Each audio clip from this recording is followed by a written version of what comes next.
సోనియా గాంధీ గారి నాయకత్వం, మల్లికార్జున్ ఖార్గే గారి నాయకత్వం, రాహుల్ గాంధీ గారి నాయకత్వం, పాలమూరు ముద్దుబిడ్డ రేవంత్ రెడ్డి గారి నాయకత్వం, వీర్లపల్లి శంకర్ గారి నాయకత్వం, చోలపల్లి ప్రతాప్ రెడ్డి గారి నాయకత్వం, షాద్ నగర్ కాంగ్రెస్ కార్యకర్తల నాయకత్వం.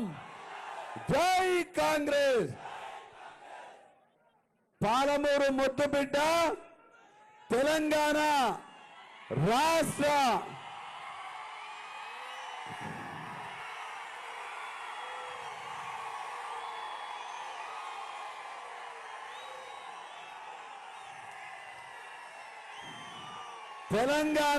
రాష్ట్ర ముఖ్యమంత్రి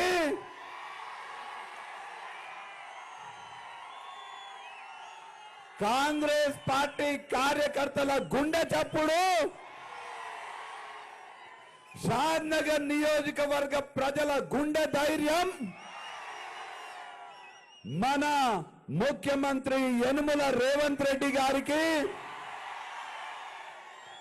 వీర్లపల్లి శంకర్ గారికి, ప్రతాప్ రెడ్డి గారికి, శ్యామ్ సుందర్ రెడ్డి గారికి, వేదిక మీద ఉన్నటువంటి కాంగ్రెస్ పార్టీ నాయకులకు, కార్యకర్తలకు, షాద్ నగర్ నియోజకవర్గంలోని షాద్ నగర్, ఫరూక్ నగర్, కేశంపేట, కొందుర్గు, చోదర్గూడెం, కొత్తూరు, నందిగామ మండలాల నుంచి విచ్చేసినటువంటి షాద్ నగర్ ప్రజలకు, మహిళా తల్లులకు, రైతన్నలకు, రైతు బిడ్డలకు, నా యువ మిత్రులకు, మీకందరికీ పేరు పేరున నమస్కారాలు తెలియజేసుకుంటూ, ఇవాళ లోక్సభ ఎన్నికల సందర్భంగా ఎన్నికల్లో ప్రచారంలో భాగంగా షాద్ నగర్ కి సంబంధించి నేను రేవంత్ అన్నకు సవినయంగా తెలియజేస్తున్నా.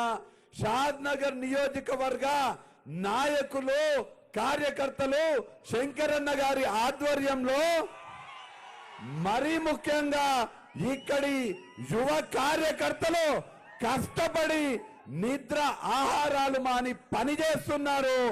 ఇక్కడున్నటువంటి నాయకులకు, కార్యకర్తలకు, మీ శ్రమకు నేను శిరస్సు వంచి నమస్కరిస్తున్నా.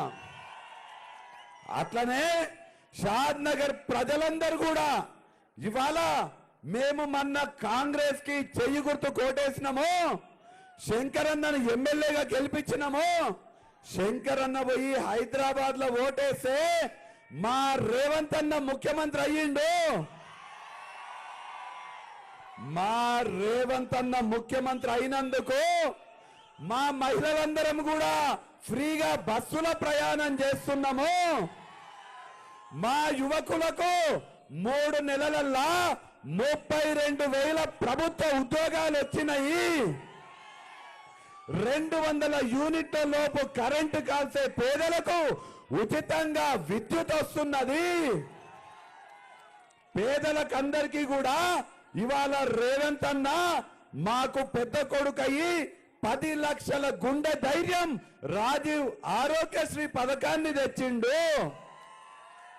నరేంద్ర మోడీ సిలిండర్ రేటుని 400 నుంచి 1200 చేస్తే రేవంత్ అన్న నా ఆడబిడ్డలు బాధపడొద్దు, కష్టపడొద్దని మాకు 1200 ఉన్న సిలిండర్ ని ఇవాళ 500కి ఇస్తున్నాడు. రాష్ట్రంలో ఉన్న కేసీఆర్ కారు గుర్తోడు, దేశంలో ఉన్న నరేంద్ర మోడీ పువ్వు గుర్తోడు 10 ఏళ్లలో ఒక్క ఇల్లు ఇయ్యకుంటే ఇవాళ రేవంత్ అన్న ముఖ్యమంత్రి అయ్యి రాష్ట్రంలో ఉన్న షాద్ నగర్ లో ఉన్న నిరుపేదలకందరికీ 5 లక్షల రూపాయలకి ఇందిరమ్మ ఇల్లు కట్టిస్తున్నాడు.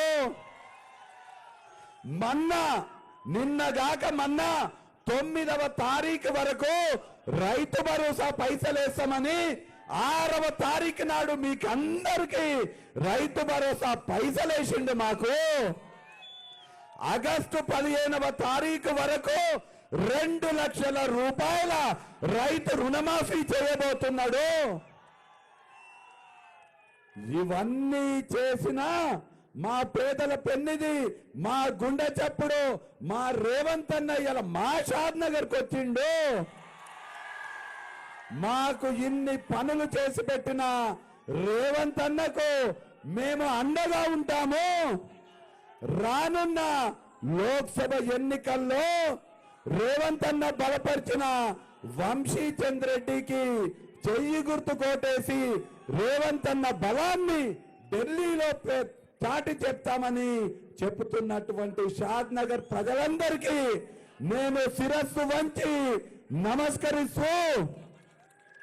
నమస్కరిస్తూ నేను కాంగ్రెస్ పార్టీ నాయకులము కార్యకర్తలము షాద్ నగర్ నియోజకవర్గంలో ఉన్నటువంటి ప్రతి ఊరికొచ్చే ప్రయత్నం చేసినాము, ప్రతి గడప తట్టే ప్రయత్నం చేసినాము. ప్రతి ఒక్కరిని, ప్రతి మహిళా తల్లిని, ప్రతి రైతుని, ప్రతి విద్యార్థిని, ప్రతి యువకుడిని, ప్రతి కార్మికుడిని, ప్రతి ఉద్యోగస్తుడిని, ప్రతి పెన్షనీని, ప్రతి వ్యాపారస్తుడిని కలిసే ప్రయత్నం చేసి మీ ఓటు నాకేయండి విజ్ఞప్తి చేసే ప్రయత్నం నేను చేసిన. వీలైనన్ని గ్రామాలు నేను వచ్చిన, కానీ సమయాభావం వల్ల కొన్ని గ్రామాలకి కొంతమందిని నేను కలవలేకపోయినా నన్ను మీరు పెద్ద మనసుతోటి అర్థం చేసుకొని సమయం లేనందుకు నేను రాలేదు అని మీరు నన్ను పెద్ద మనసుతోటి ఆలోచన చేసి నన్ను ఆశీర్వదించి సోనియమ్మ పంపించినటువంటి నన్ను, ఖార్గే గారు బలపరిచిన నన్ను, రాహుల్ గాంధీ చెయ్యి పెట్టి ఆశీర్వదించినటువంటి నన్ను, రేవంత్ అన్న అండగా ఉంటున్నటువంటి నన్ను మీ సొంత బిడ్డగా భావించి, నా యువకులందరూ కూడా మీ సోదరుడిగా నన్ను భావించి, మీ సొంత బిడ్డగా మీ సోదరుడిగా నన్ను ఆశీర్వదించి నా గుర్తైన చెయ్యి గుర్తుకి బ్యాలెట్ బాక్స్ మీద మే 13వ తారీఖు నాడు బ్యాలెట్ బాక్స్ లో 2వ సీరియల్ నెంబర్ పైన ఉండే నా గుర్తు రేవంత్ అన్న గుర్తు చెయ్యి గుర్తు మీద నాకు ఓటేసి నన్ను మహబూబ్ నగర్ ఎంపీగా గెలిపించాల్సిందిగా మిమ్మల్ని అందరినీ కూడా చేతులు జోడించి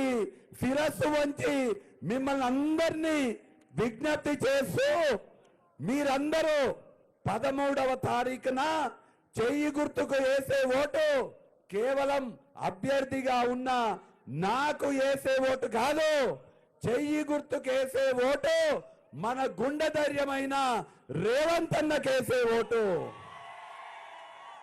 మనకు తెలంగాణ ఇచ్చిన సోనియమ్మకేసే ఓటు, మన ముందు నుంచి కన్యాకుమారి నుంచి కాశ్మీర్ వరకు షాద్ నగర్ మీదంగా నడుచుకుంటూ పోయిన రాహుల్ గాంధీకి వేసే ఓటు అని తెలియజేస్తూ మీరందరూ నన్ను ఆశీర్వదించి నన్ను దీవించి నన్ను మహబూబ్ నగర్ ఎంపీగా గెలిపించి రేవంత్ అన్న అండతోటి మీకందరికీ సేవ చేసుకునే అవకాశం నాకు కల్పించాలని కోరుతూ ఒక్కసారి నా గుర్తు చెయ్యి గుర్తు రేవంత్ అన్న గుర్తు చెయ్యి గుర్తుకి ఓటేస్తాని మాటిచ్చే వాళ్ళందరూ ఒక్కసారి చెయ్యి లేపి చేతి గుర్తుకే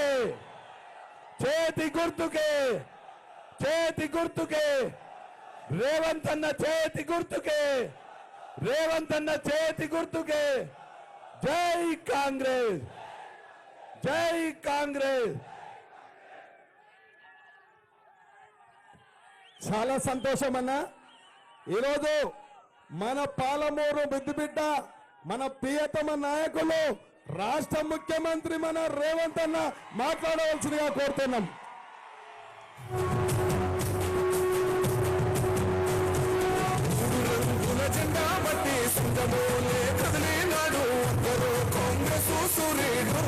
మన రేవంత్ అన్న నిక్కదీసి అడిగే మునగాడు,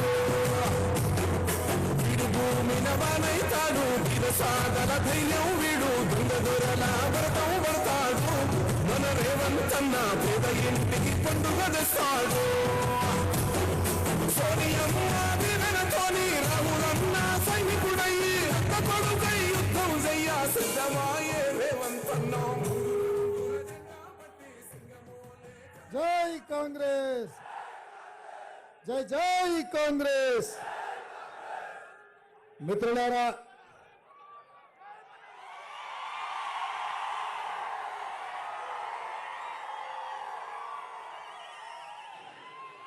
శ్రీమతి సోనియా గాంధీ గారు,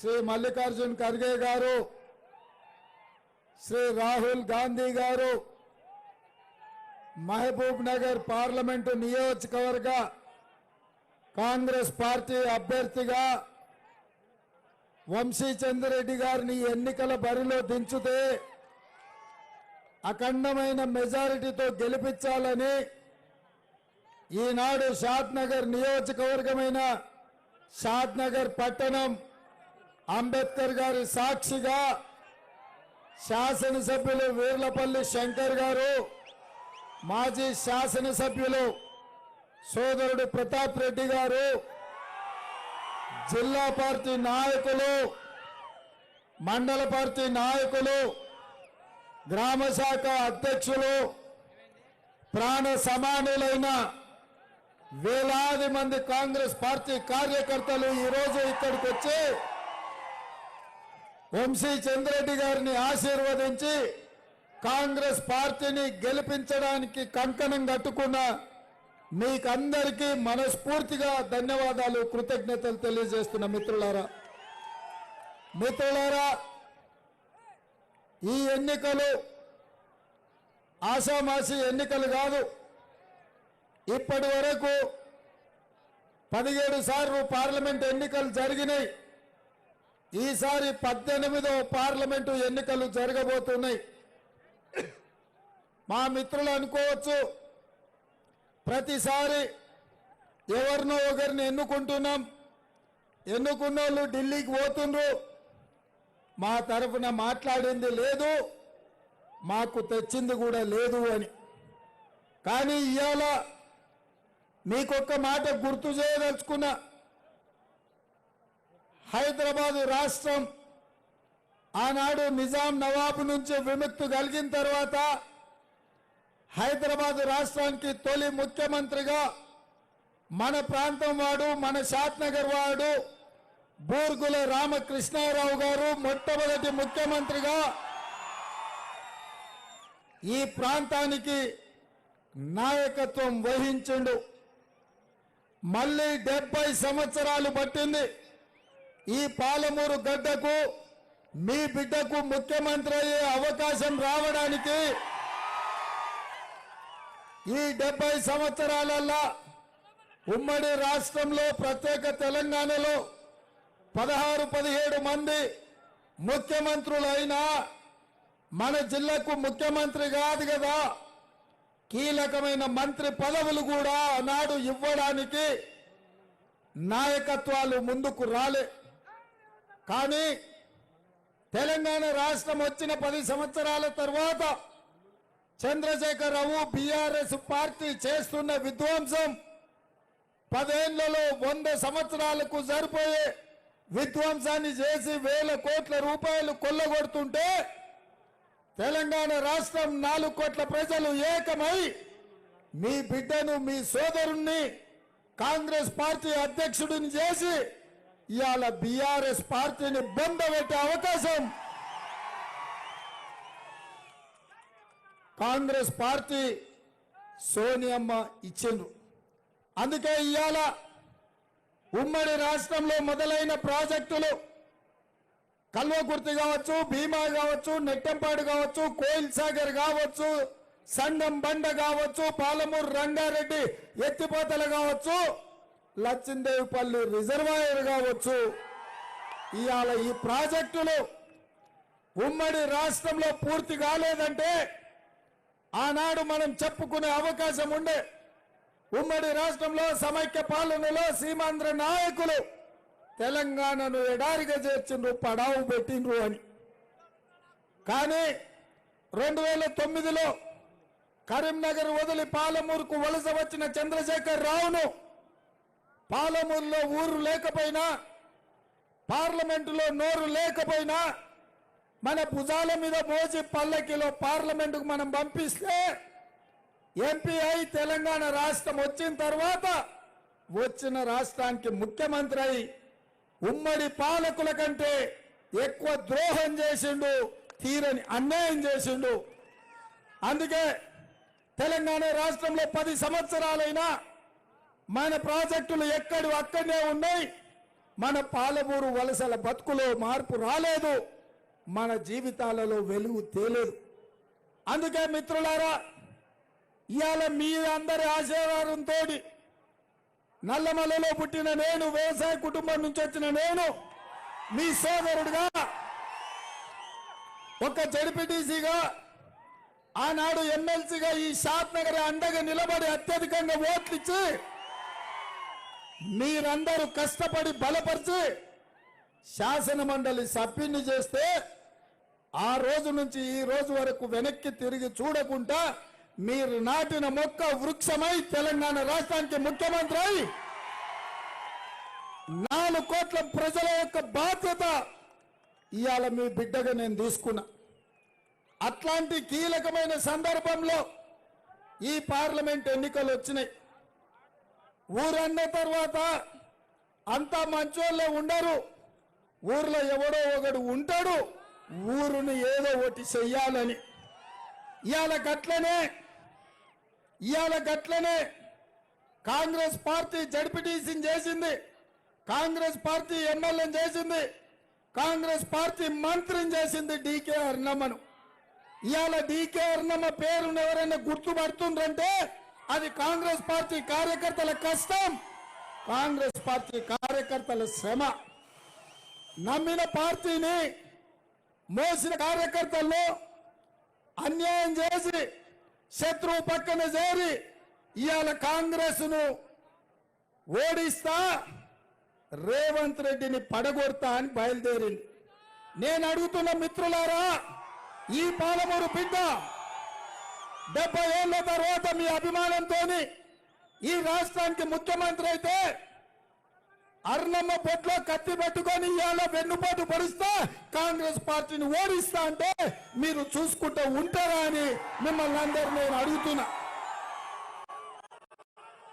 ఇవాళ నేను అనుకున్నా, రోజు ఈ జిల్లాలో నేను తిరుగుతూ ఈ పదవి కోసం, ఈ ప్రాజెక్టుల పూర్తి కోసం, నిరుద్యోగ యువకుల సమస్య కోసం, దళితుల కోసం, గిరిజనుల కోసం, బలహీన వర్గాల కోసం, మైనార్టీల కోసం, మహిళల కోసం రాత్రి పగళ్ళు అహర్నిశలు నేను కష్టపడుతుంటే ఇవాళ ఈ జిల్లాకు నరేంద్ర మోడీ భారత ప్రధాని వచ్చిండు. నేను అనుకున్నా 10 ఏళ్ళు ప్రధానమంత్రిగా మన ప్రాజెక్టులను పడావు పెట్టినందుకు పాలమూరు బిడ్డలకు క్షమాపణ చెప్తాడనుకున్నా. డీకే అర్ణమ్మ పట్టుబట్టైనా పాలమూరు రంగారెడ్డి ఎత్తిపోతల పథకానికి జాతీయ హోదా ప్రకటిస్తుందనుకున్నా. కృష్ణా వికారాబాద్ రైల్వే లైను ఇవాళ ఏపించి పరిగి, కొడంగల్, నారాయణపేట, మక్తలు కర్ణాటకకు రైల్వే లైన్ వేపిస్తుంది అనుకున్నా. ఇవాళ రంగారెడ్డి జిల్లా ఔటర్ రింగ్ రోడ్డు మన షాద్ నగర్ పక్కన మంజూరు చేసిన ఐటీఐఆర్ కారిడార్ ను తిరిగి ప్రారంభిస్తారు అనుకున్నా. ఖమ్మం జిల్లాలో ఇచ్చిన ఉక్కు కర్మాగారాన్ని ప్రారంభిస్తామని మాట ఇస్తారు అనుకున్నా. వరంగల్ జిల్లాలో ఇచ్చిన రైల్వే కోచ్ ఫ్యాక్టరీని పూర్తి చేస్తామని మాట ఇస్తారనుకున్నా. నల్గొండకు ఐఐటి, మెదక్కు ఐఐఎం ఇచ్చిన ప్రాజెక్టులను కొనసాగిస్తానేమని చెప్తారేమనుకున్నా. అవేమీ చెప్పలే, ఏ వరం ఇయ్యలే, ఏ మాట చెప్పలే. మన ప్రాజెక్టుల గురించి కానీ, మన నిరుద్యోగ సమస్య గురించి కానీ, పాలమూరు వలస బతుకుల గురించి కానీ ఒక్క మాట కూడా ఇయ్యలే. ఏం మాట్లాడిండే నరేంద్ర మోడీ గారు? మీడియా మిత్రులారా, ఒక దేశ ప్రధానమంత్రి ఒక ప్రాంతానికి వచ్చినప్పుడు, వెనుకబడిన ప్రాంతానికి వచ్చినప్పుడు, కొత్తగా ఏర్పాటైన రాష్ట్రానికి వచ్చినప్పుడు ఈ రాష్ట్రాన్ని అభివృద్ధి చేస్తాను, ఈ ప్రాంతానికి ఏమేమి ప్రాజెక్టులు ఇస్తాడో చెప్తాడని మనం ఆశించడం. ఆయన మాట్లాడిందంతా 100 రోజులు కూడా కాలేదు, అప్పుడే కాంగ్రెస్ వాళ్ళు రాష్ట్రాన్ని దోసుకున్నారని మాట్లాడుతుండు. నేను అడగదలుచుకున్న నరేంద్ర మోడీ గారిని, అయ్యా అవినీతి గురించి నువ్వు మాట్లాడేటప్పుడు, దోపిడీ గురించి మీరు ప్రజలకు చెప్పేటప్పుడు మీ పక్కలో ఎవరు కూర్చున్నారో చూసుకోవాలి కదనే. ఎవరయ్యా డీకే కుటుంబం? ఎవరయ్యా కల్తీ కళ్ళ అమ్ముకున్నాడు? ఎవరయ్యా దొంగ సారాయి అమ్మినోడు? ఎవరయ్యా కంకర కొల్లగొట్టినోడు? ఎవరయ్యా కాంట్రాక్టర్ల నుంచి కమిషన్లు గుంజుకున్నాడు? ఎవరయ్యా? ఏ టెండర్లు వచ్చినా ఆ టెండర్లు గుంజుకున్నది ఎవడయ్యా? చివరికి వైన్ షాప్ల దగ్గర నుంచి మామూలు కూడా వదలలే, కళ్ళు దుకాణాల నుంచి కమిషన్లు కూడా వదలలే, ఇసుక వదలలే, మట్టి వదలలే, గాలి వదలలే, నీరు వదలలే, చెట్టును వదలలే, చేమను వదలలే, పుట్టను వదలలే.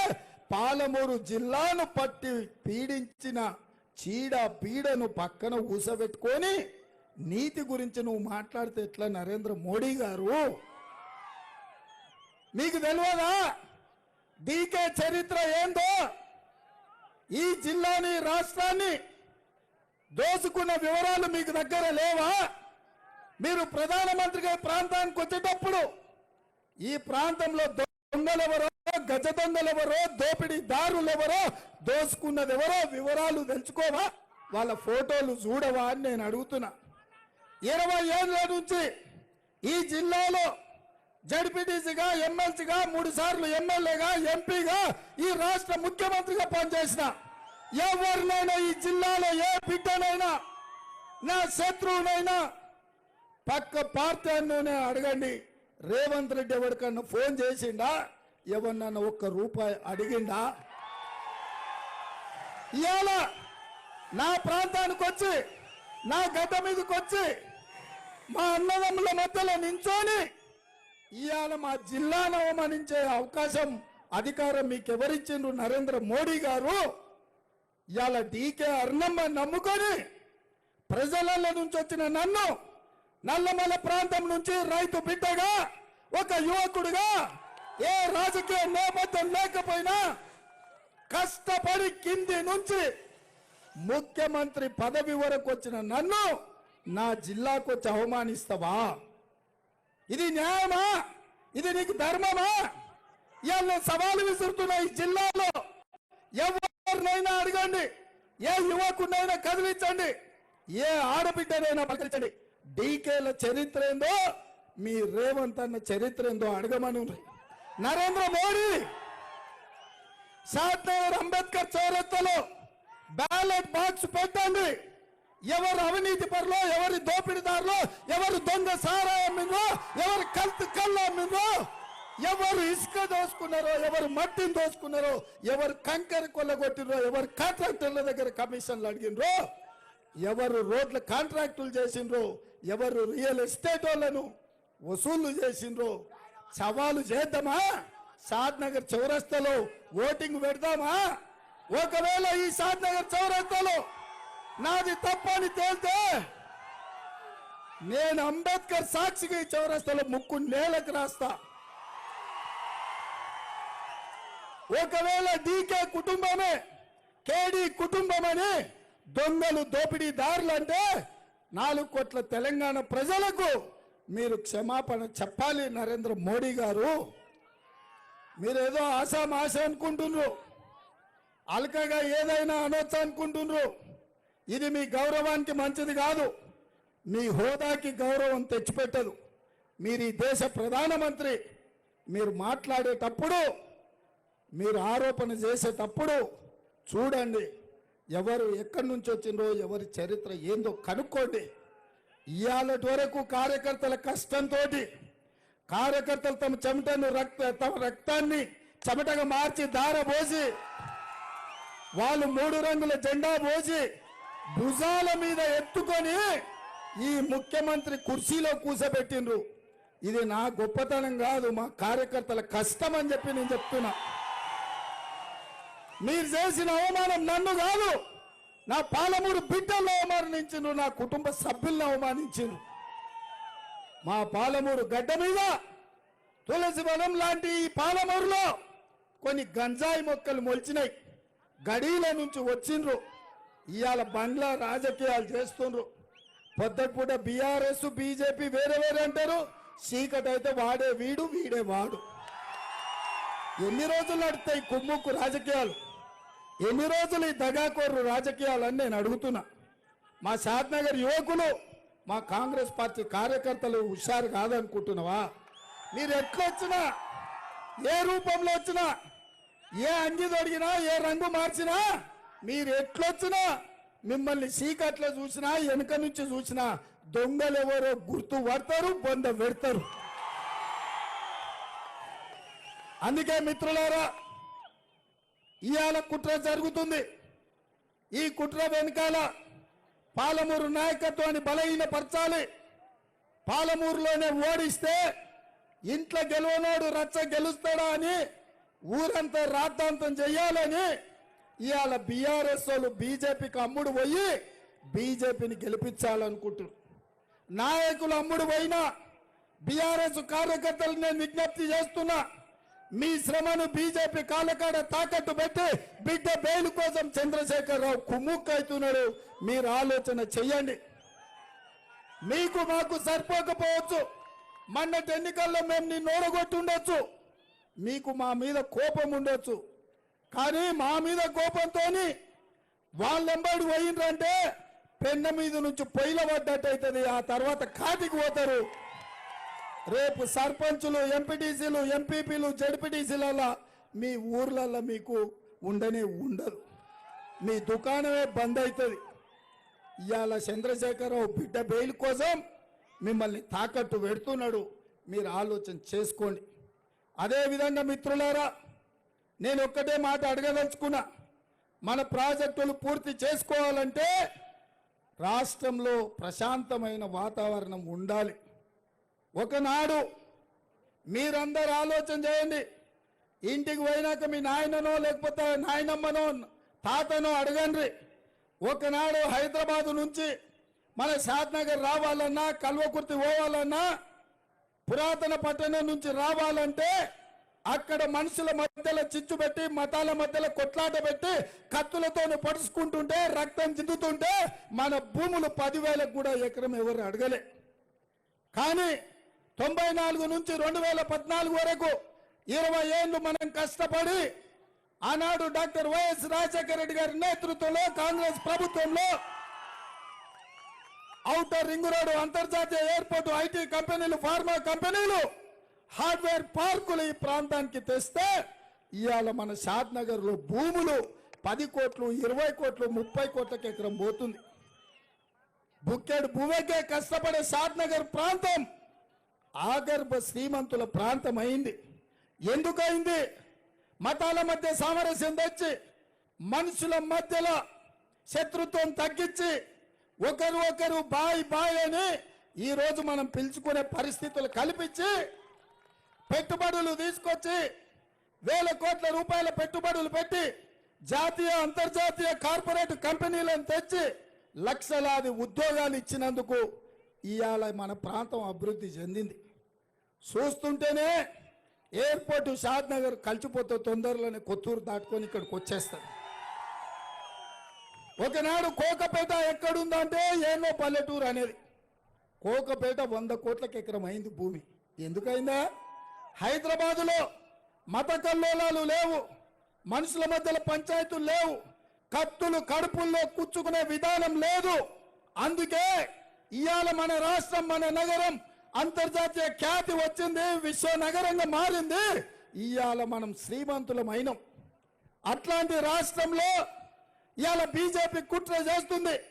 గుజరాత్ నుంచి వచ్చిన నాయకులు తెలంగాణ రాష్ట్రం అభివృద్ధి పదమై పోతుంటే, గుజరాత్ దాటుతుంటే కుట్రలు చేసి మత కల్లోలాలు సృష్టించి మనుషుల మధ్యలో విషం జమ్మించి ఇవాళ మన మధ్యలో పంచాయతీ పెడుతున్నారు. మాటకు ముందు శ్రీరామ నవమనో హనుమాను జయంతి అనో అంటారు. నేను అడుగుతున్న మా అన్నదమ్ములను, అయ్యా మా తండ్రి తాత ముత్తాతలు శ్రీరామనవమి చేయలేదా? హనుమాన్ జయంతి చేయలేదా? పోసమ్మ, ఎల్లమ్మ, మైసమ్మకు కోడి కొయ్యలేదా? కళ్ళు కొయ్యలేదా? జాంగీర్పీర్ల దర్గా పోలేదా? మనం కాదా చేసింది? ఊర్లలో పీర్ల పండుగ చేసింది మనం కాదా? అలా దుంకింది మనం కాదా? జాంగీర్ పీర్లకు మేకపోతుని ఇచ్చింది మనం కాదా? ఇంత మంచి వాతావరణంలో మనందరం కలిసి ఉండి మన రాష్ట్రాన్ని అభివృద్ధి చేసుకుంటే ఇవాళ పంచాయతీలు పెట్టాలని, చిచ్చు పెట్టాలని బీజేపీ వాళ్ళు ప్రయత్నం చేస్తున్నారు. ఇవాళ నేను ఒక మాట చెప్పదలుచుకున్న బీజేపీ నాయకులకు, ఇవాళ మీరు అనుకుంటున్నారేమో దేవుడి పేరు మీద పోలింగ్ బూతుల్లో బిచ్చం ఎత్తుకోవాలి, ఎన్నికల్లో గెలవాలి అని.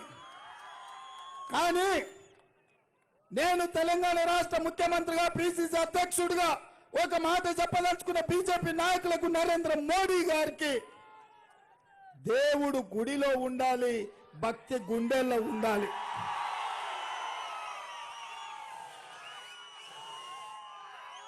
దేవుడు గుడిలో ఉండాలి, భక్తి గుండెల్లో ఉండాలి.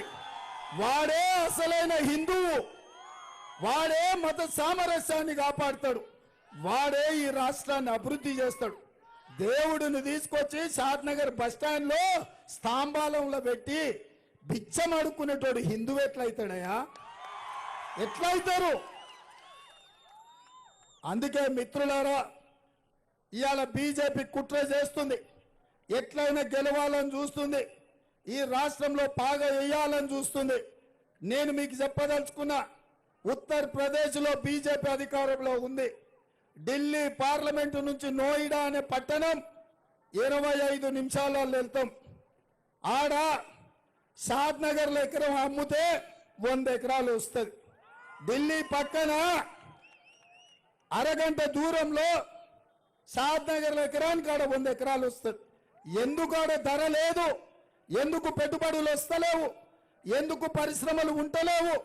ఎందుకు ఐటీ కంపెనీలు లేవంటే మత కల్లోలాలు సృష్టించి బుల్డోజర్లు పెట్టి కూలగొట్టి కత్తులతో పొడుచుకుంటుంటే రక్తం ఏరులై పారుతుంటే పెట్టుబడి ఎవడు పెట్టడు, ఎవడు ఆ ప్రాంతంలో ఉండడు.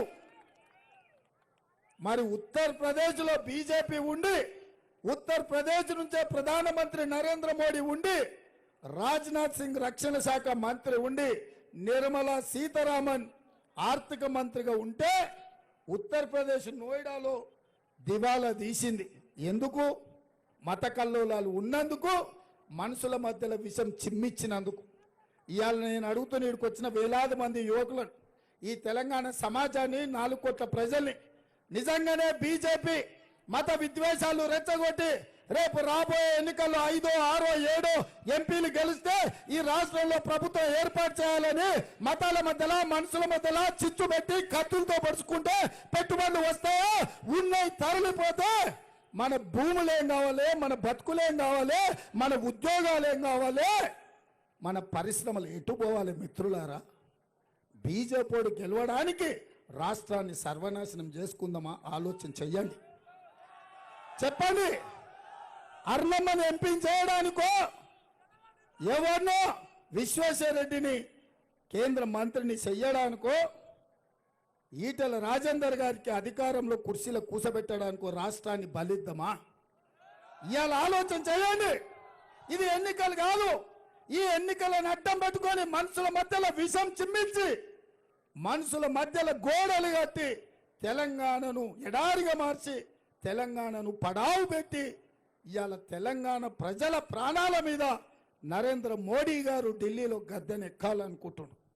గుజరాత్ ఏమో బాగుండాలి, గుజరాత్లో ఏమో పెట్టుబడులు ఉండాలి, తెలంగాణలో మాత్రం కత్తులతో పొడుచుకోవాలి, ఇక్కడ ప్రజలు జావాలి, ఇక్కడ నిరుద్యోగంతో మనం మలమల ఆడాలనా? అందుకే మిత్రులారా, మత సామరస్యాన్ని కాపాడే బాధ్యత నాది, శాంతి భద్రతలను కాపాడే బాధ్యత నాది, పెట్టుబడులు తీసుకొచ్చే బాధ్యత నాది, మీ ఆర్ఓబి పూర్తి చేసే బాధ్యత నాది, మీ అండర్ గ్రౌండ్ డ్రైనేజ్ పనులు చేపించే బాధ్యత నాది. శంకర్ పక్కల నుంచి చెప్తున్నాడు అన్న, మున్సిపాలిటీకి ఒక 50-60 అంటుండు, కానీ 20-30 అయితే గ్యారెంటీకి ఇస్తా. మెట్రో రైలు ఎయిర్పోర్ట్కు తెస్తా, ఎయిర్పోర్ట్ నుంచి మెట్రో షాద్నగర్కి తెస్తా.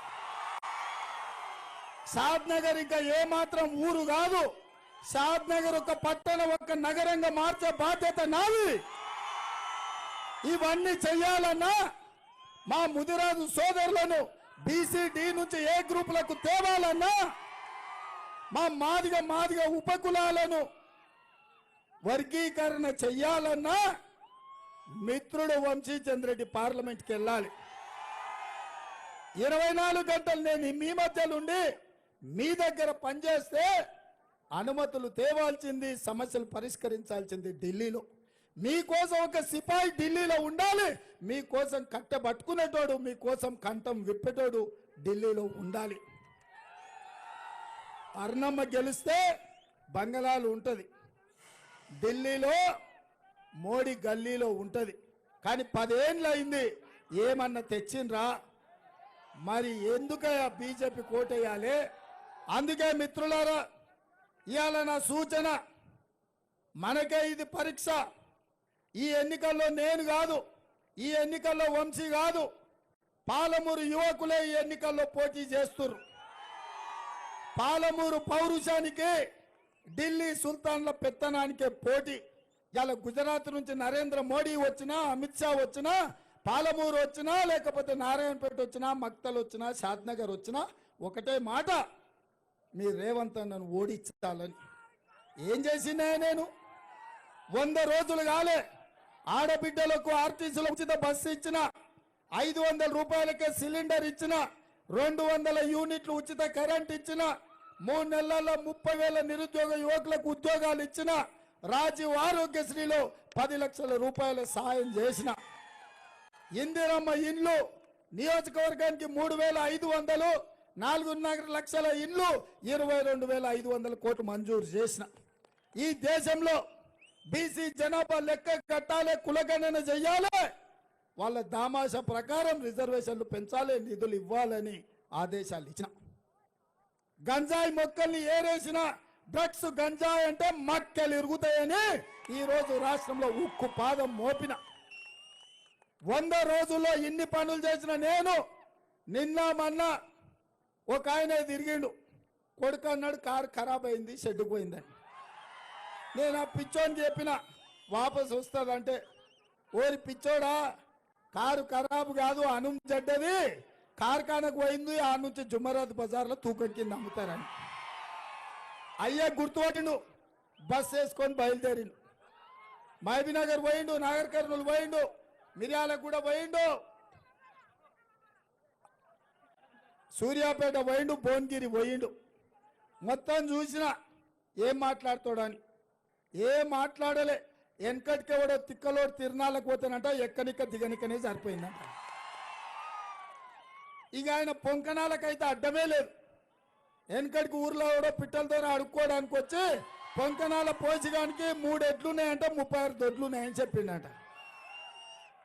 100 రోజుల్లో ఇన్ని చేసిన నన్ను ఏమి చేయలేదు జిగవంటున్నాడు.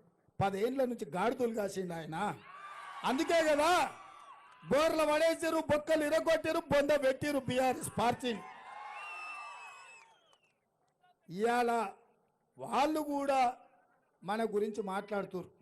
అదే ఆయన ఇంకో మాట అంటున్నాడు, సంకీర్ణం వస్తుంది, అందులో మేము ఉంటామని. కాంగ్రెస్కి 40 సీట్లు వస్తాయంట, మోడీకి 400 సీట్లు వస్తాయంట. ఇంక ఇప్పుడు చెప్పురు వీళ్ళు చీకటి ఒప్పందం ఉన్నట్టా లేనట? బిడ్డ బెయిల్ కోసం మహబూబ్నగర్ తాకట్టు పెట్టినట్టా పెట్టానట? మరి అట్లాంటి వాడు చెప్పే మాటలు మనం వింటామా? అందుకే మిత్రులారా, ఇవాళ మనం అందరం ఒక మాటకు రావాలి, ఒక నిర్ణయం తీసుకోవాలి, ఒక మంచి ఆలోచన చేయాలి. మన ప్రాంతం అభివృద్ధి చేసుకోవడానికి ఒక అవకాశం వచ్చింది. మీ అభిమానంతో తెలంగాణకు నాయకత్వం వహించే అవకాశం సోనియమ్మ మనకిచ్చింది. నువ్వు అయ్యింది 150 రోజులే, చేసిన ఎన్నో పనులు ఉన్నాయి. మొన్నన్నాడు రైతు బంధు నువ్వు వెయ్యలేవని, నీ బొంద మే 9 తారీఖు లోపల వేస్తా, అమరవీరుల స్తూపం దగ్గరకు వస్తా, వేస్తే నువ్వు రాయాలి ముక్కు నేలకు, వేయకపోతే నేను రాస్తా అన్నా. ఆ సిగ్గులేనోడు 9 తారీఖు చెప్తే 6 తారీఖు నాడే రైతు బంధు వేసిన నేను. చూసిన వస్తాడేమని, ఎందుకంటే సిగ్గులేనోడు ముక్కింత పొడుగుంది, రాస్తేం పోతుందని వస్తాడేమో అనుకున్నా, కానీ రాలే. ఇప్పుడు కూడా వాళ్ళ అల్లుడు మాట్లాడుతుండు, రైతు రుణమాఫీ నువ్వు చేయలేవని పాలమూరు మిత్రుల సాక్షిగా జాంగీర్ పీర్ల దర్గా సాక్షిగా నేను మాట ఇస్తున్నా 15 ఆగస్టు లోపల తెలంగాణ రాష్ట్రంలో ఉన్న రైతాంగానికి 2 లక్షల రూపాయల రుణమాఫీ చేసి ఆ ఎల్ల ఈ రాష్ట్రానికి సిద్దిపేటకు పట్టిన శనీశ్వరరావు పీడ చీడ వీరుగడి చేసే బాధ్యత నాది. అప్పుడు చెప్తా బిడ్డ మామ అల్లుల సంగతి. అందుకే మిత్రులారా, ఇంకా నాకు గోషమాల్లో కూడా కథ శాను ఉన్నది, మాట్లాడేది పోయేది ఉన్నది. మిమ్మల్ని ఒక్కటే మాట అడగదలుచుకున్నా, వంశీని గెలిపిస్తారు కదా, గెలిపిస్తారు కదా, ఎంత ఇస్తారు మెజారిటీ? ఎంత ఇస్తారు? 1,00,000. సరేనా? నేను 1,00,000 అంటే మీరు పక్కా అనాలి. రెడీనా? రెడీనా? రెడీనా? రెడీనా? రెడీనా? రెడీనా? రెడీనా? రెడీనా? రెడీనా? రెడీనా? 1,00,000. 1,00,000. 1,00,000. 1,00,000. 1,00,000. 1,00,000. 1,00,000. 1,00,000. 1,00,000. 1,00,000. 1,00,000. 1,00,000. 1,00,000. 1,00,000. 1,00,000. జై కాంగ్రెస్. జై జై కాంగ్రెస్.